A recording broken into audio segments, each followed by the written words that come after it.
She has experienced some of life's lowest moments, from being bullied to living in uncertainty. Yet through it all, she never doubted that one day she would become the very vision she held for herself. And driven by a deep passion for fashion and unafraid to embrace her true identity, she rose above every hurdle to become the woman she was destined to be. This is the story of Joanne Francisca Weiss. Just love yourself and don't listen to people because, at the end of the day, they can only tell you something, but what you believe in your mind is more important. Yes. If you think that you're beautiful, you're beautiful. If you think you're intelligent, you're intelligent.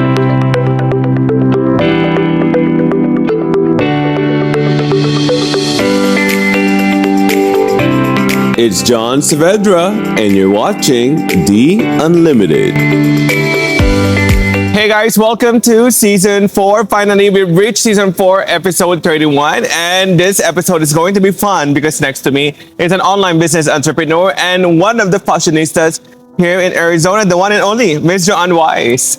Hi! Hi, Ate. Go ahead and greet our audience. Hi everyone, I'm Joanne Weiss, and fashion is my passion. Oh, I love it. Fashion is my passion. Yes, it Pero is. we're here right now at Renaissance Hotel here in Glendale. Ate, kumusta ka na? I'm doing great. Life is beautiful and just happy lang. Yes. Yes. You know, you match the environment because look at us. It's so nonchalant, right? Parang kalmado lang. Yeah, and the weather is really nice. Kaya umulan bumagyo, tignan mo naman. Para ka naman lalaban sa Santa Cruz, ha? Ay, ganun talaga. Ganun ba yun? Yeah, ganun Woke talaga. up like this. Yeah. Well, just a little trivia. Ate Joanne is one of my closest friends and longest friends here in Arizona since I migrated from Guam. And she's really like this. This is how she dresses. And she's known to be one of the stars. Every time she attends event, di ka talaga lilingon kasi parati siya naka-aura. Ito, nagkakape lang po kami ngayon. Yeah. Diba? Kape-kape lang pero nakapang Santa Cruz. This episode is brought to you by the following sponsors. Skinwelle. Take care of your skin because you're beautiful and you deserve it. Cecille Waller of Berkshire Hathaway, HomeServices Arizona Properties, your trusted realtor. Proxima, Outsource Philippines Incorporation. Momshie's Kitchen and Arizona LLC, creating authentic Filipino flavors to every special occasion. Cadence Minimart by Lourdes Miniman, your neighborhood stop for everyday essentials and Filipino favorites. Lerma Creations and Designs, we create what you imagine. So Ate, now for the pilot episode, now that we are opening Season 4, we want to get to know your story. So tell us a little bit about you because we know you as one of the fashionista pero wala ka masyadong alam about your background. So tell us a story about Joanne Weiss. Well, Joanne Weiss, this is just a facade. I grew up in a farm in Pangasinan back in the Philippines. And growing up, I get bullied a lot because I grew up without a dad and they will call me illegitimate child, which is like bastarda. And it really hurts me. So I said, when I grow up, I want to be somebody. So you mentioned facade. Facade means the front, right? Yes. Sometimes as individuals, we don't realize that there's always story behind someone. Now we look at them, especially you are so resplendent every time we see you. Pero may istorya palang ganon. Yeah, Nabully ka nung bata ka. Can you give us a little details about that? Well, when you get bullied, it's very difficult. And, as I grow up, this is my weapon. Yeah. Because it's so hard to bully somebody who is well-dressed. When you are well-dressed, it commands respect. Do you feel that the kid who was bullied before, it's still there inside you? Not anymore. When I found the Lord, my Lord Jesus Christ, it changed a lot of perspective. Yeah. I became more forgiving and I already forgiven them without them asking my forgiveness. Yeah. But, I wish them the best. And actually that person who bullied me in the past, they asked my forgiveness. And I said, it's been so long and I've forgiven you without you asking forgiveness. And it really, when you forgive people, it feels a lot better and it gives you the freedom to be happy. I think there's always beauty in every pain. In your case, you use that to make the person you are now. That your passion into fashion led you to be who you are now. Na kahit na nabuli ka nung bata ka, ginawa mo talaga yung parang, this is my inspiration. One day, you're just gonna have to look at me and you guys will regret about what you've done. No, kaya kailangan talaga gawin mo siyang inspiration, yung mga pains na dinanas natin nung kabataan. Para talaga ma-hold kung sino yung dapat maging ikaw. Talaga. Yeah. So besides the fact that you were bullied, and I'm sorry to hear about that because that can be relatable to a lot, especially the generation today. Even if we are in the era of social media, marami pa rin nabubully. Yeah. What is your advice, not only to the kids, but even adults who puts themselves down because of, about what other people think about them? Well, just love yourself and don't listen to people because, at the end of the day, they can only tell you something, but what you believe in your mind is more important. Yes. If you think that you're beautiful, you're beautiful. If you think you're intelligent, you're intelligent. And try to have a positive outlook in life because positivity, it makes you happy. Yes, definitely. Positivity and being yourself. And you're always yourself because you're not afraid to dress whatever you want to dress. Yeah. Kilala ka sa ganun eh. Yung parang, sino ba makakapagsuot ng ganyan kundi si Joanne Weiss? How do you define fashion? Fashion is how you feel. Example, today, I feel like wearing this because I gained a little bit of weight. Actually, before I came to this, I tried so many outfits and it didn't really work. Yeah. So this is actually, I bought it and And you modified it? yeah, diba? I modified it. It's a long dress and I made it shorter, because I feel, may legs naman tayo. Yes. So pakita. Kaya nga, pakita kung may ipapakita. Yeah. Pero do you agree, ate, that you have to make it your own? Kasi in your case, you bought it. It wasn't this way, but you No. modified it because you have your own vision on how to wear it. Right. No, you have to have it as your own style. That's right. So in one adjective, how would you describe your outfit today? Avant-garde raffles. Yeah. But when it comes to fashion and style, those two things are different, but they correlated, right? Because you're very stylish. I feel that kahit na sako pasot ko sa'yo, maa-aura mo. How do you differentiate fashion and style? Because a lot of people think fashion is about branding. And I feel you're the only person that could answer this because you're not really just into brand, you're more into style. How is fashion and branding different to style? I think when you wear something, own it. Have the confidence. Kasi pagka komportable ka what you're wearing, it shows. But when you're like a hard time with it's heavy, it will show that it's heavy. Yeah. So the brand, I love big brand, but it's still your style. You need to have your own style, your own confidence. Yeah. Believe it or not, this is only $20. But it can be a couture for $20. It's a couture. Remember an Annie Awards? Yeah. I bought the materials in Divisoria back in the Philippines. Yeah. And I believe they're like only 100 pesos per yard. I remember Annie Awards Yeah. because I think that was the first event that we attended together. Nung pag-pick up ni ate sa akin, sabi ko, ate, bakit sinuot mo naman yung paso sa... She was wearing all the flowers, but it looked so high fashion and you wouldn't realize it came from a vase in the living room. Yeah. Diba? And share them a little trivia. Annie Awards, I think the last one, this is Ate Fleur's event. It was in 2019, if I'm not mistaken. She was the judge for the Star of the Night, right? Right. Best and then dress, here actually. she was walking around, checking who's wearing the best one, not realizing that the organizer actually chose her to be the Star of the Night because of the fact that she carried herself so confidently. Right? Were you shocked? I guess I was because I said I was going around people looking. Oh, she's gonna be one of my bet. I have top 5 that day, that night, and I said, why the organizer is not coming to me to ask me who is gonna be the winner? Yeah. So anyway, the event started, and I just sat there waiting. We didn't realize it was me. Yeah. It shows na sometimes talaga, wala sila magagawa, ikaw talaga. Ikaw na nga yung judge, binigay pa sa'yo. Well, diba? yeah, I'm very thankful. I think when I see you, the only adjective that I can think of is confidence. You can have the best gown, the best outfit, the best brand, the best purses. If you don't have that confidence in you, you're not going to be able to carry that outfit. I by believe itself, so. right? I By believe so. itself. You need to be comfortable of what you're wearing. Yeah. Because it shows. It shows. radiates also when Yeah. you think too much about what other people think. Am I gonna be carrying this? Are they gonna say bad about my outfit? When you think that way, it shows eh. Yeah, it Kaya dapat shows. talaga, once you wear it, that what I said, you need to own it. Yeah. If you want to modify it because this is not how you wanted to wear it, you modify it because you're the only one that could wear that. But you need to have your vision of how you're gonna wear it. That's right. That's Diba? right. Yeah. You love fashion, no, ate? Yeah, I love fashion. So may tanong It's ako like sa'yo. it's my comfort. So, anything related to fashion. Let's say na you're stranded in a desert island and you Okay. have to bring only 3 things with you Okay. na related sa fashion. Yung iba, you have water, lahat ng mga necessity nandoon. Mm-hmm. Pero kapag sa fashion, it could be accessories or purses, what are the three things you would bring in that In that isolated island? isolated Now, island. You're required to be there for 3 So days. 3 things. 3 things, but dapat fashion related.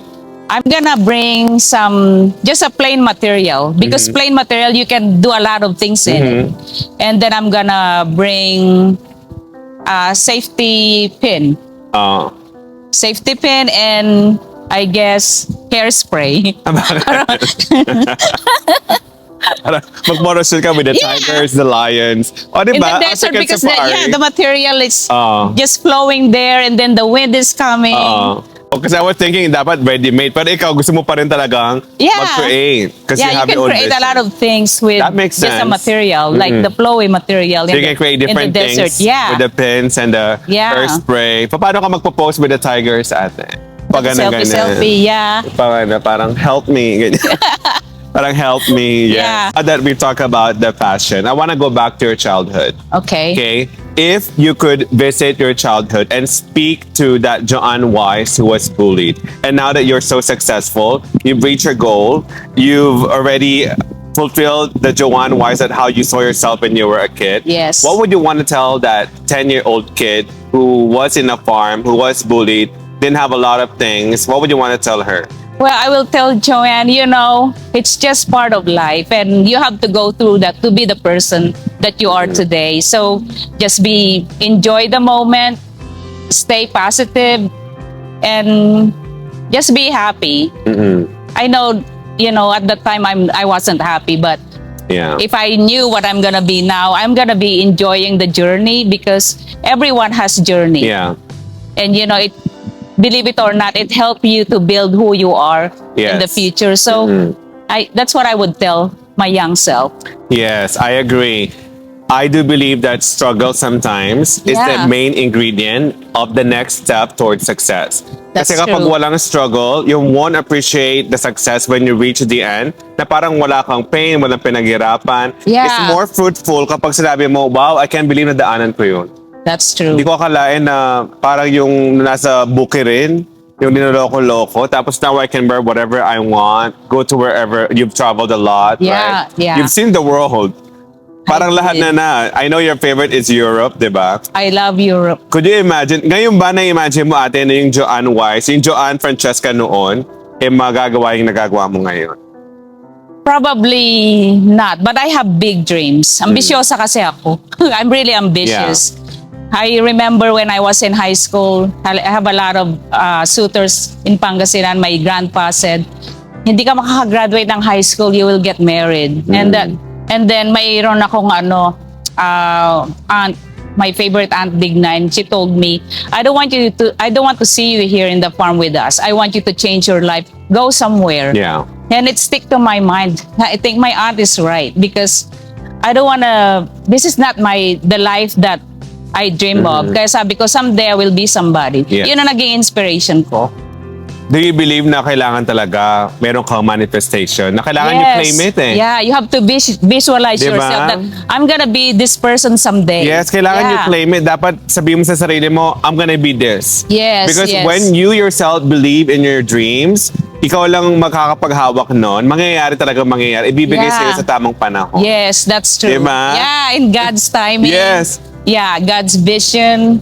Totoo yan. Kasi Yeah. even, if you tell yourself, pagising mo pala ng umaga, ay nako, mukhang bad day. Bad day po talaga mangyayari. Because that's what That's you true. think. But if you think that today is going to be an amazing day, you create that decision. That's right. When you claim it, it manifests. That's true. Okay? Everything follows. Well, now that you're a golden girl, right, in yeah. your 50s, marami pang mga endeavors na gusto mong tahakin. Ano pa yung mga gusto mong gawin ngayon? Well, now I already achieved my dream. Having a family of my own is my ultimate dream. And, you know, beyond that, the shopping, the travel, I already enjoying life. But if I can do more things, I want to help people. Yeah. Probably if I'm so wealthy, I will have a foundation to help kids in the Philippines, put them in school, you know, because right now I'm limited who I can help. You can help anyway, in any help, whatever you can. You can still help. That's my, I think that's my purpose in life. That's why. You've reached your travel goals. Yeah. You've reached your collection. We had your tool collection in 2019, right? The tool collection. And thank you, I'm because so you're proud one of you because I'll show you some clip I'll overlay during this interview. Yeah. But what was your inspiration with your first collection in 2019? Well, I love working with easy to maneuver kind of material. And tool is really easy. This is kind of tool. You know, they are really, because when you compare it with flowy like a chiffon, it's really hard to manipulate the material, but you can do a lot of things. Yeah. Ang ganda ng collection mo, ate, because it's really you.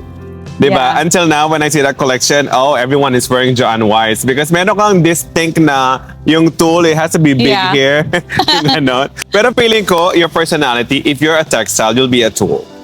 Like what you said, it's easy to match with anything, with any garment. Unlike other textile na kailangan konting ano lang masisira. That's Ikaw true. parang you can adjust to whatever flow sa buhay. Kasi diba, pagkabata, parang represent you as a person and as a designer. Do you agree? I agree. At saka yung tool, even though you break it, it's easy to fix Babalik it. pa rin. Yeah, it's really easy to fix. And I really want to thank you because you're one of the people who encouraged me to do that collection. I thought I can't do it. No. We look at you, like what I said, the entire community looks up to you. They always call you. Some people don't even know your name. They call you yung fashionista. I don't know that. Saan yung kasama mong, John, saan yung kasama mong fashionista? So the fact that we see you that way, I think you really have to understand na you have a lot of creativity na dapat talaga mag-show. Oh, thank you. And I'm wishing that you'll have another collection.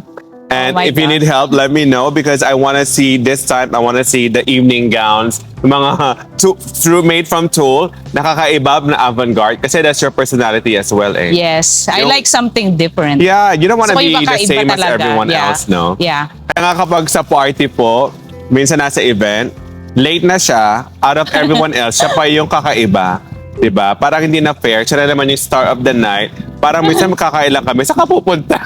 Kakain lang. And a lot of times, and this is true, and we're not kidding, na minsan mag-aate kami ng birthday, para po siya yung my birthday. Hindi ko naman, hindi ko naman intention, but yes, parang ikaw yung may-ari ng bahay, may event, yung ganun. Parang dapat kasi, we live life once, and sometimes we don't know it. Kaya itodo mo na. I know. Itodo mo na. Yeah, at saka nadala ko kasi I was bullied. And when you're well-dressed, it's hard to bully you kasi it commands respect. Kaya, that negativity must be put aside. When you open your closet, yung mga nakaka-relate dyan, na sometimes you have a lot of nice clothes and you always think, siguro may right timing dito, wag na lang masyadong dapat wear it now. Yes. Because tomorrow it's never a promise. That's true. That's true. Nang mag-isip-isip, mag-Walmart ka naka-gown, go for it. Diba? Yeah. Yung iba nga sa Walmart, naka-ano lang eh. Yes. Might as well, wear what you want and be happy. Yes. Yeah. Pero ate, despite the beauty and colors of your life, diba? Yeah. In our community in US, here in Arizona, to be specific, what are the challenges, the negative challenges that you face in our community? Meron ba? Not really kasi I try to avoid yung negativity. And I try to hang out with people who are a good impact in my life. And I would like to be that way too. Pag nakita nila, yung bang they happy to be around you. And because I want to be happy around people, Yeah, and you'll never go wrong when you're being yourself. Whether they you're not gonna be everyone's cup of tea. but at least you're being yourself. Right. Nasa kanila na yun. Kasi common na sa community natin yung may silent bullying. Yung iba bakit ganyan yung suot niya. Pero, Yeah. you know, you're being yourself. Yeah. You're happy. Because if you're happy, you won't have that negative connotation towards Yeah, others. especially diba? whatever you do, people still have Meron something pa to say. rin, Kaya just be yourself, be happy, and try to be good to people. Yeah. Yun lang. And love those who love you, correct? Yes. Especially those who did a lot of things for you. Love those people. Kasi Yeah. it's very seldom that those people will come into your life. Yes. And yeah. You're also a selfless mother, ate. Let's not forget about that. Besides your being fashionista, goal-oriented, how are you as a mom? I'm a very disciplined mom, but I think I'm a loving mom. Yeah. I'm a loving mom. Kahit na wala na sila sa bahay, they're not home anymore, I'm still calling them a lot, asking them how they are. And I want to tell them that Yeah. I'm always here for them, no matter what. You Yeah. never stop being a mom. Yes. You know? Parang they come first before anything else. Yes. Before your blush on, your makeup. Yeah, everything. Sila muna. Pero they're watching this right now to Michael and Mitzi. Maybe in 20 years, this will be forever online. 20, 30, 50 years. And they're maybe later on, they want to know about you. What do you want to tell them? I just want to tell you guys that I love you so much. I never stop being a mom. Not that you're older. I'm still here, trying to guide you, loving you unconditionally. And as long as I'm alive, I will always be here. And I love you both so much. Nakakaiyak naman. Maybe they're Yeah. crying while watching this. Or when you watch this later on, you're gonna realize, wow, ang dami mo na palang pinagdaanan na achieve, ate. Sometimes people forget that being a mother is the biggest fulfillment in life. It's a lot of challenges being Yeah. a parent. And you know, it's a lot of hard work. It's a Yeah. lot of hard work. But it's my dream. My dream to have my own family. Yes, and they're lucky to have you as a mother. I could attest to this because kapag talaga sila yung pinag-uusapan, parang you're always emotional, no? Yeah. Whether good or bad, you're always emotional about it. And it shows how much you love your family unconditionally. Yes. Yes. Well, thank you so much, ate. For of course, the last part of the interview, how do you want to be remembered as Joanne Weiss? I want to be remembered not just a good person, but the person who brought out the best in people. I remember as someone who was impactful. Yes, not Na- inside and out. Pag naisip nila ikaw, napapasmile na lang. Yeah. Diba? Yung mga my memories, good. Right. Ako talaga di ko maalala yung paso sa ano. Yung paso sa ano, yun yung sinuot niya na very unforgettable. Right? Yeah. Para wala pa nakakatalo nun sa mga ibang events. Yung magsuot ka ng paso sa buhok mo. Actually, it's the excess tool We'll of my overlay outfit. some photo. Yeah. We'll overlay some photo so they can see it. The excess of my outfit, and there's like a vase Yeah. in our bedroom with some flowers in it. Sabi ko, parang may kulang sa ulo ko. Yeah. So I just pull out those flowers and put it on my head. Sabi ko, Yeah. ayan, kompleto na. Well, ate, continue to be unlimited. This is unlimited because a lot of my guests, all my guests actually, are showcased because of their unlimited passion. In your Yes. case, you're unlimited with your passion to love your kids, passion to be an excellent wife, passion to be a dreamer, passion to be a fashionista. Continue Yeah. to be Joanne Weiss with full of life and colors because that's how I look at you.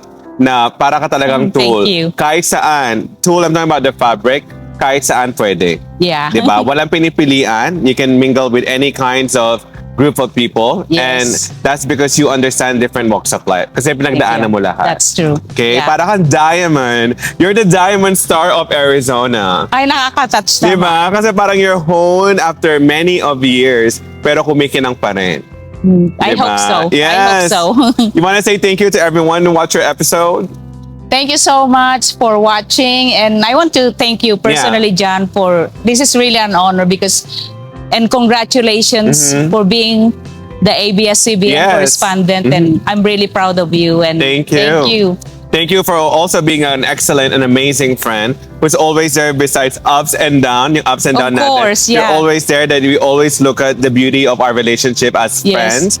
And thank you to our sponsors. Skinwelle, I will give you a gift of Skinwelle later on. Okay. I know you've been trying. She already tried Skinwelle. She's Yeah, probably I'm wearing wearing it right Skinwelle now. now. I'll give you the Skinwelle right later. Thank you, Skinwelle. Guys, check Skinwelle because you're beautiful and you deserve it. They have amazing products. They will be launching Skinwelle on the 30th in the Philippines at Casa de Mercedes. Check it out. To all the TikTokers, to online influencer, check the business opportunities of Skinwelle. To all the sponsors and future sponsors, hopefully if you guys are interested to sponsor episodes, please email me and I'll include the link below. Thank you so much for watching.